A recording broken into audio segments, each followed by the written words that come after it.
إلهي لست للفردوس أهلا،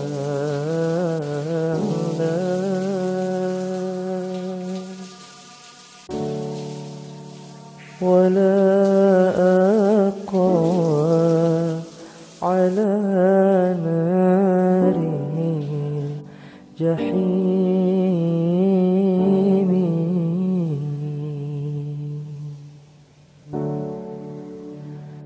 فهب لي توبة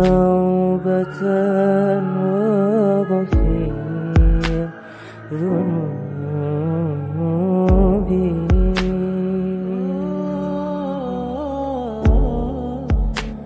فإنك غافر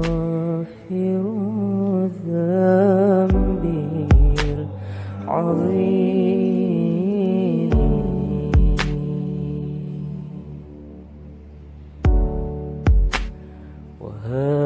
وهيتها كتالا